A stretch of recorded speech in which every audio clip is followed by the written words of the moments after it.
Bienvenue sur ma chaîne Titel Livre BD. Salut les amis. Alors aujourd'hui ça va être un avis lecture parce que j'en ai un paquet à vous présenter encore une fois, mais c'est le fun. C'est pas un book haul cette fois-ci, c'est vraiment un avis lecture et youhou. Parce que là on est lundi, donc le 5 août. Puis je me suis tapé la Covid ce week-end, donc j'ai commencé à être malade jeudi. J'ai pas eu le choix d'aller au travail vendredi parce que j'étais seule au bureau, donc il fallait bien que j'assume un peu l'intendance, disons. Puis samedi j'ai travaillé à la librairie, donc Yahoo, et dimanche j'ai rien foutu parce que j'étais capoute, avec 38 de fièvre et compagnie, donc il était temps que je me repose. Bref, toujours est-il que c'était ma première fois, vraiment, ça m'a baffé pas pire, là, disons. Puis c'est ça, donc j'ai lu 5 BD. Mais j'en avais lu avant, que je ne vous avais pas présenté. Donc aujourd'hui, je pense que j'en ai 12 ou 13 à vous présenter. Donc Yahoo, c'est le fun. C'est un petit peu divers et varié. Il y a des coups de cœur, des bonnes lectures, des moins bonnes lectures. En tout cas, un petit peu comme d'habitude finalement. En espérant que ça va encore vous inspirer, puis tout ça vous faire du bien, disons. Ça risque d'être pas mal des avis lecture en fait dans les prochaines fois parce que finalement, j'ai pas commandé tant de livres que ça. Ah ah. Et non, on dirait que c'est en train de se calmer, j'ai bien on dirait. On verra comment va être la fin août, mais c'est ça, on verra. Bref, c'est un avis lecture aujourd'hui, donc c'est parti mon kiki. La première que je vais vous présenter, c'est scénarisé et dessiné par Isabelle Maroger. C'est chez Bayard Graphique et ça s'appelle Lebensborn. Je le savais que j'allais l'éborgner celui-là. Lebensborn. On s'y reprend à 3 fois quand même, hein. Bon, comme ça fait un petit moment que je l'ai lu, je suis plus très sûre effectivement des tenants et des aboutissants. Je sais que c'est Isabelle Maroger, qui est donc la fille d'une maman qui était d'origine norvégienne, qui va retrouver sa famille via en fait ces centres-là. C'est super touchant, c'est vraiment extrêmement touchant. Je me souviens, parce qu'en fait elle raconte quasiment 3 générations, donc la sienne, donc la découverte des origines de sa maman, plus effectivement les conditions dans lesquelles est née sa maman. Donc dans les centres de bébés qui étaient organisés par les SS, donc l'Allemagne nazie, pendant la Seconde Guerre mondiale, pour faire la race aryenne. Donc finalement, la maman de sa maman rentrait dans les critères pour pouvoir être admise dans ce genre de centre-là, parce qu'elle avait fait un bébé avec un Allemand. Donc effectivement, puis les Norvégiens sont réputés pour être blonds aux yeux bleus, donc ça arrangeait beaucoup la race aryenne. Mais c'est vraiment super chouette parce qu'on voit effectivement la vie de famille du point de vue de la personne qui raconte, donc Isabelle. Puis on voit aussi un petit peu l'histoire de la maman qui retrouve sa famille norvégienne, donc c'est le fun. Puis on voit aussi un petit peu l'histoire de la famille, l'histoire de la relation plutôt amoureuse de sa grand-mère. Donc c'est vraiment chouette, les dessins sont super en plus. Puis on découvre plein de trucs, enfin je veux dire encore une fois, c'est une organisation qui a été faite durant ces années-là. Parce qu'effectivement à l'arrière du bouquin on dit il y avait 2 programmes nazis secrets. Le premier avait pour but d'exterminer les juifs dans les camps, donc ça on sait, hein. Puis le second de faire naître des Aryens dans les maternités. C'est exactement ça. Puis c'est très touchant parce qu'effectivement cette BD-là a servi pour rester dans les mémoires, encore une fois, de ces événements-là, via ces femmes-là, en fait, qui sont, encore une fois, qui sont découvertes, effectivement, comme des, j'allais dire des mères pondeuses, hein, quasiment. Puis le dessin est chouette, le dessin est tout mignon, ça fait un peu documentaire, ça fait un peu... moi j'aime beaucoup, ça se lit très bien, ça se lit très vite, puis il y a un petit peu de descriptif vers la fin, d'explication aussi. Donc moi j'ai bien aimé cette lecture-là, c'est une chouette BD. Ensuite, pour continuer effectivement dans les enfants racontent l'histoire des parents. Là, c'est chez Dargaud et c'est scénarisé et dessiné par Mayana Itoiz. Je pense que ça se prononce de cette façon-là. Il y a des trémas sur lui. Et ça s'appelle Léo en petits morceaux. Là encore, c'est une petite fille qui raconte l'histoire de sa grand-mère qui en fait est tombée amoureuse d'un Allemand. Donc on suit vraiment toute cette histoire-là, une petite jeune fille qui était sa grand-mère, qui avait 16, 17 ans, 18 ans à tout casser, et qui tombe effectivement amoureuse d'un Allemand, qui est l'occupant en fait de son territoire. Puis on va voir en fait tous les événements croisés en fonction de l'histoire, comment elle se déroule, de quelle façon effectivement les liens vont se faire. Il y a un truc super intéressant aussi, c'est ça. Comme vous voyez, il y a une espèce de tache ici, mais c'est pas une tache. Je vous montre, c'est une petite transparence et ça rejoint en fait une photo, ça reconstitue une photo, c'est le fun. J'ai trouvé ça mignon comme procédé. Il y en a certains qui sont en plein milieu de la page, on ne sait pas trop pourquoi. Ça donne un truc comme ça aussi, ça fait chouette, quand elle pense à sa grand-mère. Puis non, c'est encore une fois extrêmement touchant, parce que effectivement c'était comme interdit à l'époque, hein, de tomber amoureuse d'un Allemand et de fricoter avec lui, donc parce que c'était quand même l'occupant, disons. Donc ça la foutait mal, disons. Mais c'est beau de voir effectivement cette jeunesse qui s'assume, qui va jusqu'au bout, puis en plus dont les événements de vie sont repris par les petits-enfants, ce que je trouve génial. Parce qu'encore une fois, c'est une façon de se rappeler ce qu'a été cette époque-là, cette Seconde Guerre mondiale, qui a été une catastrophe absolue en fait, et puis un scandale mondial, disons, par rapport au traitement de l'humain, ça a été épouvantable. Donc je trouve ça vraiment super intéressant que les jeunes reprennent l'histoire des anciens pour que ça perdure dans le temps. Et sous forme de bande dessinée, c'est encore mieux parce que c'est accessible à plein de monde finalement. Donc ça aussi, j'avais bien aimé comme lecture. Ensuite, alors là c'est plus féministe, le droit des femmes. Là c'est scénarisé par Fedwa Misk et dessiné par Aude Massot. Je vous en avais parlé en fait dans ma vidéo de Book Haul Sarbacane, donc ça fait partie des BD Sarbacane que j'ai commencé à lire. Donc là on suit 3 Marocaines qui vont effectivement se croiser un peu par hasard. Il y en a 2 qui sont amies, mais il y en a une qui va se joindre au duo finalement, donc elles vont devenir trio. Puis cette BD là en fait traite l'idée d'avortement au Maroc, qui est effectivement très controversée à l'époque où elles vivent. Est-ce que ça va être accepté, pas accepté, elles ne savent pas trop. Mais bon, elles cherchent à se débarrasser de leur grossesse indésirée. Elles vont être obligées de faire un road trip parce que à chaque endroit, soit qui est recommandé, soit qui est caché, qu'elles trouvent par bouche à oreille, en fait, y a toujours un refus. Parce qu'effectivement, le fait que ce soit politisé à cette époque-là, fait que ça met certains médecins en danger. Donc elles sont vraiment chouettes. C'est un peu traité sur le mode humoristique quand même. Puis le dessin est tout rond. Le dessin est vraiment tout rond, tout rond. La façon de traiter les choses est vraiment intéressante aussi. Puis j'ai trouvé que c'était encore une fois un sujet extrêmement d'actualité, encore une fois. Parce que le droit des femmes, effectivement, à se débarrasser d'une grossesse, ben c'est ça, faut que ça soit légalisé. Hein. J'aime bien ce passage-là. Puis les caractères des femmes sont vraiment intéressants. Honnêtement, les 3 femmes sont vraiment intéressantes. Puis en plus, il y a un twist à la fin que j'avais pas deviné du tout par rapport à une des 3. Je trouve ça chouette comme tout, je l'avais vraiment pas deviné. J'ai trouvé ça chouette, effectivement, qu'il y ait ce petit twist-là au niveau des personnalités. C'était vraiment intéressant. Comme vous pouvez voir, j'ai un bumper dans la joue parce que j'ai été me chercher des bonbons pour m'assouplir la gorge parce que je commençais à avoir la gorge sèche. Donc désolé s'il y a du flurp. Et j'ai pas le choix. C'est parti mon kiki. Next. On est aux éditions La Gouttière. On parle encore d'un témoignage. Ça c'est marrant. Donc c'est scénarisé et dessiné par Valentine Choquet. Et ça s'appelle Quand j'ai froid. J'avais bien aimé aussi cette lecture-là. Très agréable à lire. Vraiment très mignonne comme tout. Puis c'est vraiment basé sur une expérience personnelle. Donc quand c'est basé sur une expérience personnelle, il y a toujours des petits détails dans la BD qui font qu'on s'accroche aux personnages puis on est attaché à eux. Donc là, c'est l'histoire en fait de ces 2 personnes-là. Donc cette jeune femme-là qui étudie ou qui travaille, je pense, à Paris, qui se sent un petit peu seule, qui est un petit peu isolée dans son petit appart et tout, et qui va croiser cette petite mamie-là qui est une de ses voisines, qui elle a plein d'histoires à raconter, a toujours le sourire aux lèvres, la belle écharpe aussi autour du cou et tout. Puis on apprend effectivement à la fin que donc Valentine a connu une petite mamie de cette façon-là et a mélangé en fait ce personnage-là avec ses grands-parents. Donc c'est chouette. Ça donne une petite truculence effectivement au personnage. Et ça parle de la perte de mémoire en fait. La perte de mémoire. Le dessin est vraiment chouette comme tout. Je vais essayer de vous le faire plus comme ça. Je trouve ça cool de le faire comme ça. Le dessin est un petit peu comme ça. Donc ça fait une ambiance très chouette, c'est tout rond, c'est tout mignon. C'est super bien illustré aussi le fait quand elle commence à perdre la mémoire. Mais c'est vraiment chouette. Vous voyez comme ça par exemple. Puis là, vous voyez, hop, il y en a un petit peu plus. Puis là, il y en a encore un petit peu plus. Puis là, il y en a encore un petit peu plus. Donc non, c'est vraiment chouette.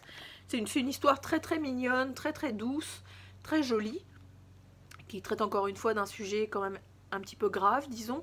parce qu'effectivement, quand on commence à perdre ses souvenirs, on n'a plus de repères, on ne sait plus qui on est un peu perdu.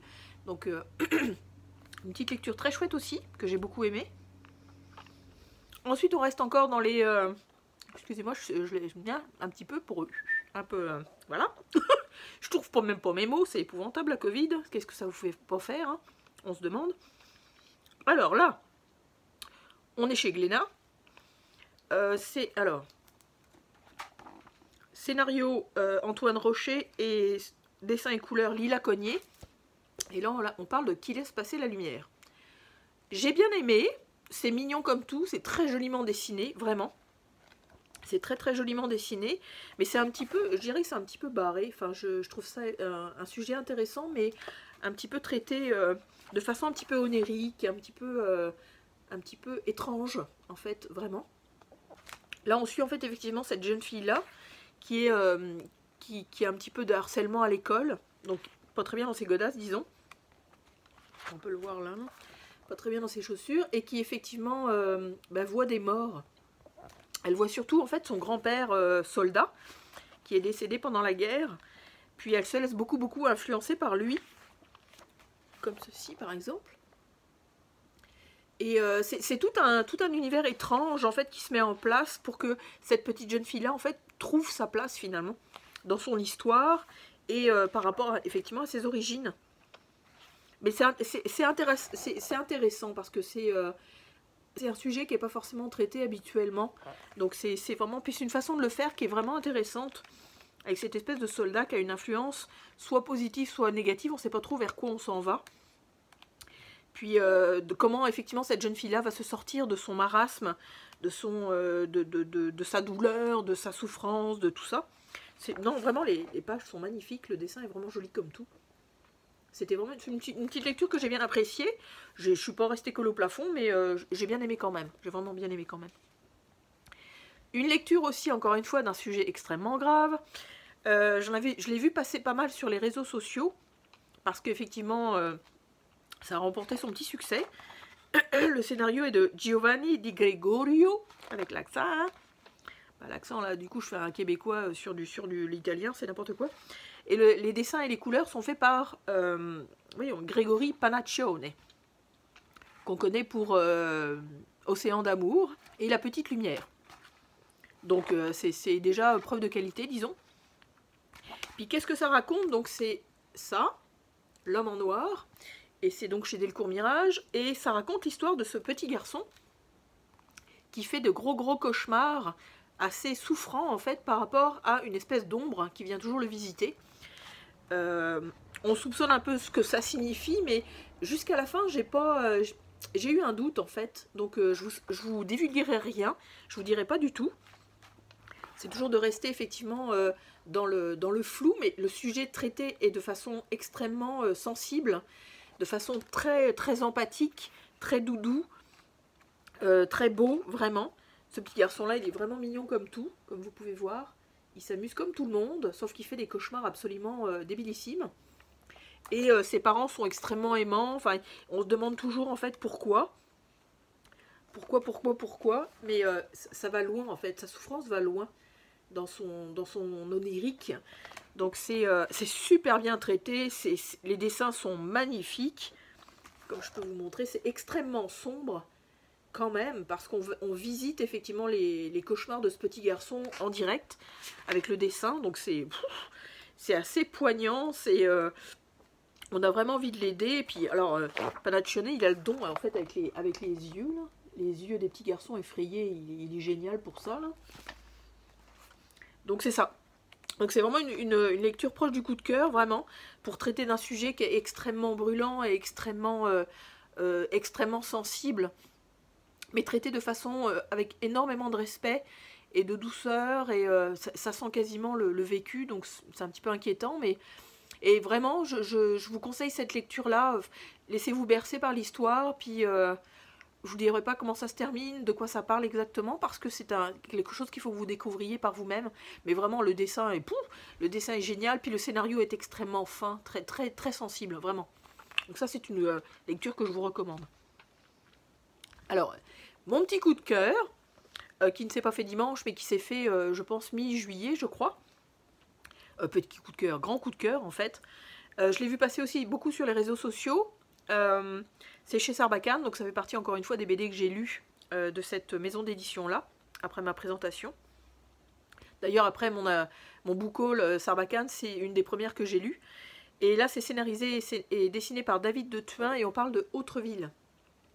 C'est génial. C'est vraiment génial. C'est une BD que je vous conseille à 2000%.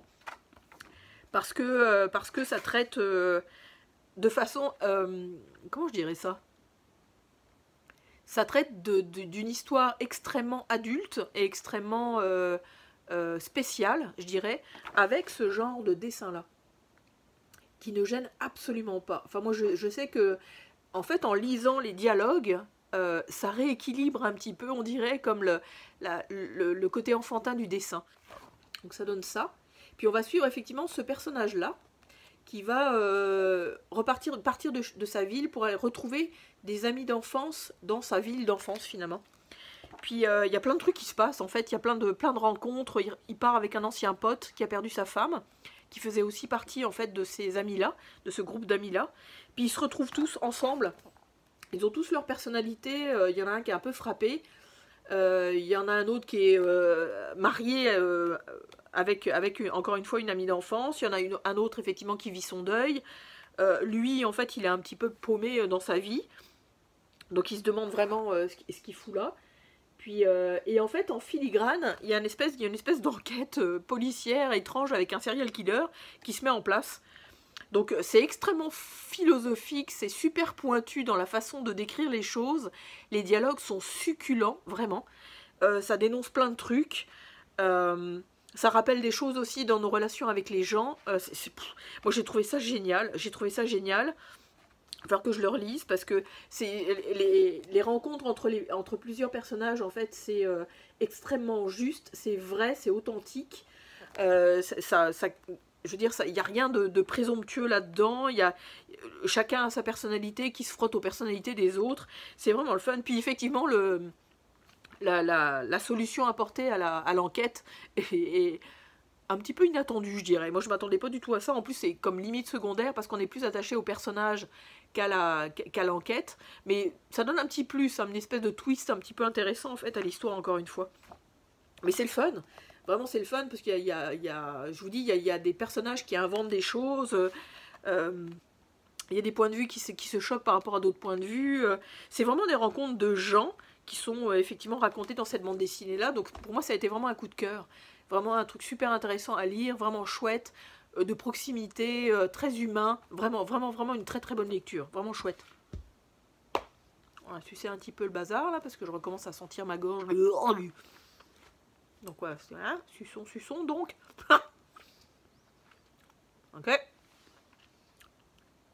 Et là, on va attaquer les 5 BD que je me suis avalées en fait dimanche. Je les ai mises dans l'ordre de lecture parce qu'elles sont quand même assez diverses et variées en fait au niveau des styles et des dessins et des sujets abordés. Donc j'ai fait ça exprès pour éviter de lire un petit peu la même chose. Je m'en étais prévu 7 ou 8, j'en ai quand même lu 5, ce qui est quand même pas si mal avec la fièvre et tout ça, l'envie de dormir, et c'est ça, bref. Donc on va commencer par en fait une BD qui est sympathique mais sans plus, mais qui était sympathique à lire, vraiment, casse pas des briques, mais vraiment, vraiment rigolote. Alors là c'est chez les Humanoïdes Associés, alors c'est dessiné par Guy Davis, et le scénario est de Jerry Frinsen. Et ça s'appelle We Are Zombies. Donc c'est un format mou. Puis au niveau des dessins, ça donne ça. C'est en fait une série de courtes histoires sur ces deux personnages-là. Qui vont en fait vivre plein d'aventures diverses et variées. Toujours liées en fait aux morts vivants. Parce que dans cet univers-là, en fait, les morts reviennent. Donc les décédés reviennent à la vie. Puis même ceux qu'on tue reviennent quasiment tout de suite à la vie. Donc c'est complètement débile, dans le bon sens du terme. Parce que moi ça m'a rappelé pas mal les films de série B en fait sur les zombies. Donc c'était assez le fun. Ça donne ça au niveau des dessins. Ça se lit bien, c'est quand même assez correct. Puis c'est marrant parce qu'en fait le personnage principal, donc je sais pas si on va la voir, oui, comme celui-là là. Celui-là là, je trouve qu'il ressemble en fait à un des personnages de Book. que je n'ai jamais lu d'ailleurs. Book, il faudrait peut-être que je m'y mette, mais j'ai jamais lu Book, mais il m'a beaucoup rappelé ça, avec son espèce de, de chapeau avec le tissu léopard. Donc en fait, les zombies, c'est ça. Je vous dis, c'est complètement, c'est un peu con en fait. Au début, on commence avec ce personnage-là, avec le truc léopard. Puis après, il rencontre un autre pote qui va l'aider aussi dans ses démarches. Puis ils vont être aussi aidés en fait d'une fille. Puis ça m'a un petit peu rappelé en fait le film fait par Simon Pegg, donc l'auteur britannique, qui s'appelle Shaun of the Dead. Parce que ces protagonistes-là en fait sont pleins d'humour et on n'a rien à foutre en fait des morts-vivants, ils n'ont pas peur. Puis en tout cas, ça m'a vraiment rappelé un petit peu cette atmosphère-là. Donc ça a été agréable à lire, c'était sympathique, c'est drôle, mais je trouve que le prix, en tout cas, bref, justifie pas forcément la rapidité de lecture, mais j'ai pas vu le film par contre, je sais pas ce que ça donnerait, si vous l'avez vu, dites-le moi si ça vaut le coup ou pas, histoire de continuer sur la même lignée, donc série B++, disons, mais c'était sympa à lire, Celui que j'ai lu après, en fait, ça a été un coup de cœur, Sarbacane, encore une fois, donc c'est le 3e que je lis de mon book haul que je vous avais fait en vidéo. Puis là, c'est scénarisé et dessiné par Lorenzo Paioni. Et ça s'appelle L'île. Vraiment excellent, vraiment génial, vraiment super. Ça démarre en fait avec l'histoire du pourquoi il y a une communauté qui s'est établie dans une île complètement isolée de tout. On se rend compte que le monde est envahi en fait par des guerres et des batailles et compagnie. Et que certaines personnes ont réussi à se réfugier sur cette île-là et l'ont protégée en fait. L'ont protégée dans le sens, ils ont tué tous les méchants, ils se sont constitués une communauté à cet endroit-là. Puis là on commence en fait avec le fils ou le petit-fils, je me souviens plus en fait de celui qui a fondé, non le fils, qui a fondé en fait la communauté. Et, vous voyez les dessins, c'est une vraie beauté, les dessins aussi, mon dieu j'ai adoré. Et en fait on va suivre son parcours, donc... On voit, il s'appelle Antol, les prénoms sont assez particuliers aussi, j'ai bien aimé. On suit en fait cette personne-là. Et surtout, on voit comment la communauté est soudée, comment elle s'est développée, comment elle a réussi à construire des choses, mettre l'eau courante, s'organiser pour manger, etc. Il y a comme des barques de pêcheurs, il y a tout ça.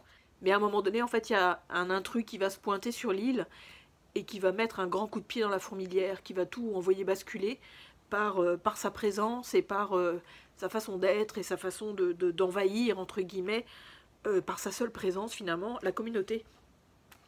Donc c'est super, il y a plein de twists, il y a plein de trucs qui font aimer l'histoire, il y a plein de rebondissements, il y a plein de trucs qui font que on veut savoir ce qui se passe, on veut savoir jusqu'où ça va aller.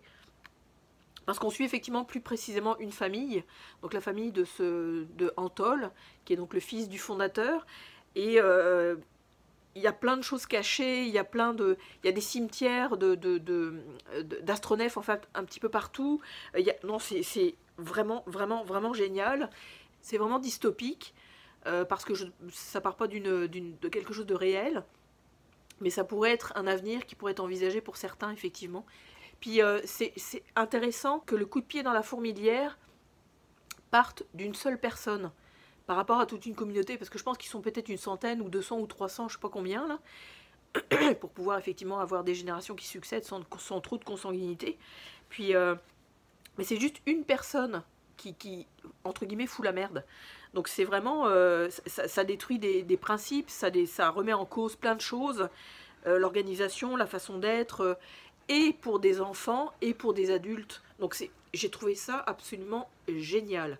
J'ai trouvé ça excellent. Si jamais vous avez l'occasion de la trouver, lisez-la. Vraiment vraiment un coup de cœur. Ensuite, chez Casterman cette fois-ci, donc là c'est le dessin est d'Amaury Bungen, le scénario est de Lloyd Cherry, et c'est d'après une nouvelle d'Emmanuel Delporte. Et là on parle de Vertigéo. Ça aussi j'ai beaucoup aimé. C'est pas arrivé jusqu'au coup de cœur parce que c'est un propos quand même assez négatif, disons. Mais en même temps ça peut être un coup de cœur même si c'est négatif. Mais je sais pas, non, il m'a manqué plus de pages. Il m'a manqué plus de viande sur l'os pour que ça arrive au coup de cœur en fait. J'en aurais demandé plus honnêtement. Mais c'est excellent. Mais c'est vraiment une excellente histoire. Donc là on va y suivre effectivement un ouvrier en particulier qui est contremaître, donc qui est le chef d'équipe par rapport à une vingtaine d'ouvriers qui construisent, une vingtaine ou une trentaine ou une cinquantaine, on n'a jamais trop su, mais qui construisent cette tour-là. Donc c'est un propos complètement dystopique, futuriste et tout ce que vous voulez, parce que le monde serait détruit et les hommes construisent des tours, donc les unes à côté des autres. On sait qu'il y a d'autres tours qui existent autour, et une espèce de compétition dans la construction en fait, pour arriver au niveau temps, au niveau temps, au niveau temps. Il y a comme une espèce de compétition qui se met en route, et qui font mourir des gens, parce que la façon dont ils construisent cette tour-là, ils vont jusqu'au sacrifice des gens en fait, parce qu'effectivement ils sont arrivés quand même super haut, donc il y a beaucoup de bourrasques, il y a beaucoup de vent, beaucoup de catastrophes naturelles, et c'est du noir et blanc. Le dessin est absolument superbe aussi, vraiment chouette. Maury Bungen, en fait, moi je l'ai connu avec Iron Mud, que j'ai beaucoup aimé. Là je pense qu'il était scénariste et dessinateur les deux, puis c'était une excellente histoire. Mais le noir et blanc est absolument splendide, comme vous pouvez voir. Mais c'est ça, ça parle de sacrifice d'hommes, ça parle de compétition, ça parle de... il faut absolument grimper en haut. Et la fin est absolument extraordinaire, parce que moi je m'y attendais pas, vraiment pas. Parce qu'il y a toujours à un moment donné dans ce genre d'organisation-là, quelqu'un qui veut aller voir au-delà, plus loin en fait, que juste de construire quelque chose, ou juste d'avancer effectivement dans l'histoire, ou de se faire imposer sa façon d'être, ou sa façon d'agir. Donc il y a toujours une personne ou un groupe de personnes qui décident de faire autrement. Donc c'est ça qui devient intéressant effectivement dans la bande dessinée, d'aller au-delà des politiques, de franchir les limites. Un petit peu, ça m'a rappelé aussi effectivement Transpersonnage. Transpersonnage, c'est plus à l'horizontale, ça c'est plus à la verticale. Donc c'est une excellente histoire, vraiment. C'est assez désespérant, encore une fois, de voir à quel point les humains sont débiles, sont cons. Sont pas à leur place quasiment dans le monde, là on dirait, même quand il s'agit d'avoir des projets gigantesques, c'est du gros n'importe quoi. Mais c'est ça, non, j'ai beaucoup aimé, d'ailleurs Transpersonnage effectivement est inscrit à l'arrière, à un 4e de couverture. Il parle de Soleil Vert aussi. Je me dis vaguement quelque chose, mais il faudrait que j'aille me renseigner un petit peu plus. Mais vraiment une excellente BD, une lecture que je vous recommande. Si vous aimez la science-fiction et les trucs un peu dystopiques, vraiment intéressant. La prochaine que je vais vous présenter, elle est très poignante, parce que ça part d'un témoignage réel, en fait, de Morgan Seligman. Par contre, ce qui est intéressant, c'est que c'est scénarisé et dessiné par 2 hommes. Donc le scénario est de L.F. Bollé, et le dessin de Francesco Di Battista, et ça s'appelle « Il m'a volé ma vie ». Je suis très contente finalement de m'être procuré cette bande dessinée là, parce que c'est un témoignage nécessaire.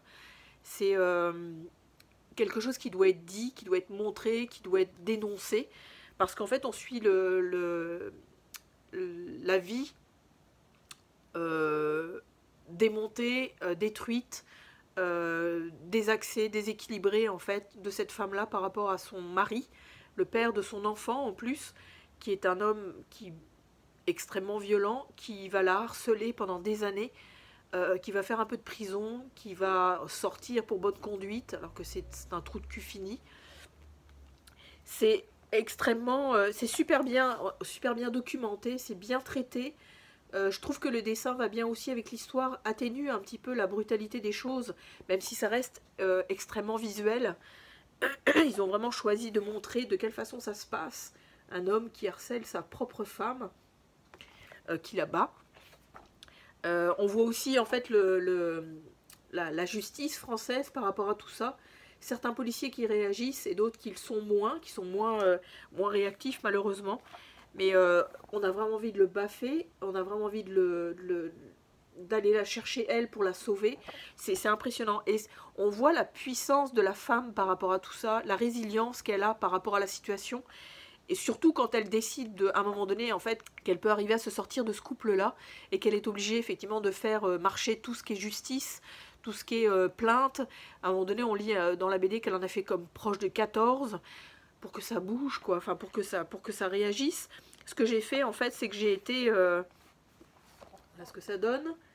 Ce que j'ai été en fait, c'est que j'ai été voir sur YouTube, voir si elle avait fait certains témoignages. Elle a fait un témoignage sur des TED Talks, donc je pourrais peut-être vous mettre le lien, à moins que vous regardiez par vous-même, mais c'est impressionnant en fait. Ça, on la sent triste en fait comme femme, on la sent un peu éteinte, même si on la sent extrêmement battante. Mais c'est ça que ça donne en fait. On comprend aussi pourquoi elles veulent pas forcément partir, parce qu'elles ont peur, parce qu'elles sont complètement fragilisées, elles n'ont pas forcément le réflexe de vouloir s'en aller, parce qu'elles ont peur des représailles. Puis elle n'a pas tout à fait tort, il faut qu'elles restent fortes aussi à partir du moment où elles s'en libèrent. En tout cas, c'est révoltant, c'est frustrant, c'est tout ce que vous voulez en fait, mais c'est extrêmement nécessaire comme bande dessinée. Si jamais vous n'avez pas peur de vous lancer dans ce genre d'histoire-là, lisez-la, parce que c'est extrêmement bien foutu, c'est extrêmement délicatement traité, avec beaucoup de véracité, beaucoup de clarté et de lumière quand même. Mais c'est une bande dessinée que j'ai beaucoup appréciée, je suis vraiment pas déçue de l'avoir lue, vraiment pas. Puis la dernière bande dessinée que j'ai lue donc hier, qui a été un coup de cœur, et j'en doute pas, j'en étais sûre, enfin ça m'a pas surprise. Des fois j'essaye de pas les lire tout de suite, parce que j'ai vraiment envie d'avoir à cœur de les lire de façon très posée, et pas entre deux activités, etc. Hier était la journée idéale, vraiment. C'est chez Dargaud. C'est scénarisé par Velman et dessiné par Roger et ça s'appelle Le Dieu Fauve. Une très très belle bande dessinée en fait qui traite de ce personnage-là qui est un singe qui va devenir le Dieu Fauve. Donc c'est super bien foutu parce que c'est fait par chapitre et dans chaque chapitre on suit un personnage qui a un lien soit avec un personnage d'avant ou soit un personnage en même temps ou soit un personnage qui a été lié avec un autre à un moment donné. En tout cas, c'est super bien foutu. Donc on suit effectivement ces personnages-là au départ. On suit la bête. On va suivre aussi des humains qui vont avoir affaire effectivement aux singes. Donc là, on va suivre des personnages qui restent en vie, des personnages qui meurent, des personnages qui sont sacrifiés, des personnages qui vont perdurer dans le temps, des personnages qui vont disparaître. En tout cas, c'est génial, c'est génial, c'est génial. J'en ai pleuré une grosse larme vers la fin, parce que c'est encore une fois des histoires de vengeance, des histoires pourquoi en fait on traite les uns et les autres de façon aussi violente pour que ça donne des résultats aussi tordus et aussi désespérants. Les images sont magnifiques, les dessins sont superbes, vraiment. Les personnages sont attachants, sont bouleversants, en tout cas moi j'ai adoré. Vraiment, vraiment magnifique. Juste ça aussi. En fait, c'est extrêmement poignant parce qu'on s'attache aux personnages, puis des fois ils s'en vont, des fois ils disparaissent, des fois ils reviennent. Ou dès qu'on montre effectivement des animaux traités par l'humain, c'est bouleversant. Enfin, je veux dire, c'est du n'importe quoi parce qu'on pense qu'on a une mainmise sur ces animaux-là, mais en fait, on se fait avoir, quoi.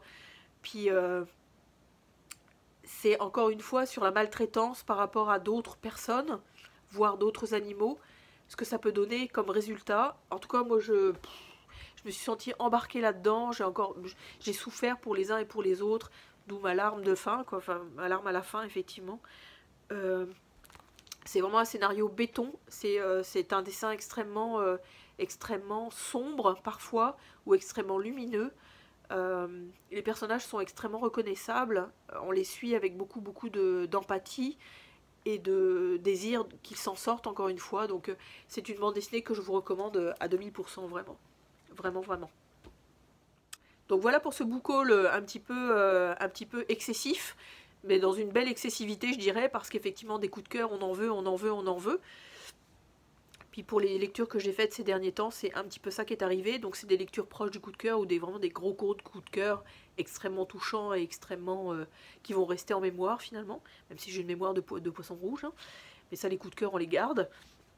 Donc j'espère que mes coups de cœur deviendront vos coups de cœur. En tout cas je vous le souhaite, parce que ça fait toujours du bien. Puis je pense que les avis lecture vont se succéder quand même, parce que ça fait du bien de faire descendre sa palle. C'est quand même le but ultime, parce que j'ai fait un topo à un moment donné sur tous les bouquins qui me restent à lire. Et quand je parlais de 300 BD, j'étais loin du compte, parce que je crois que j'en ai comme 450 à lire. C'est du n'importe quoi. Donc il va vraiment falloir que je freine encore une fois mes book hauls, mes achats et autres craquages. Parce que j'ai envie de les lire, quoi. J'ai vraiment envie de les lire. En plus, quand je les présente en book haul, je dis j'ai envie de les lire, j'ai hâte de les lire. Voyons, il faut le faire donc. Donc voilà. Donc j'étais bien contente. Merci Covid, pour une fois. d'avoir une journée à moi. Il suffira juste que j'en planifie d'autres sans Covid. Hein. Donc voilà, voilà. Donc j'espère que ça vous aura plu. N'hésitez pas à liker, à partager, à vous abonner aussi. Allez-y, allez-y. Soyez fous, pour appartenir à la petite communauté bande dessinée finalement. Puis je vais vous souhaiter d'excellentes lectures BD et je vous dis à très bientôt. Salut!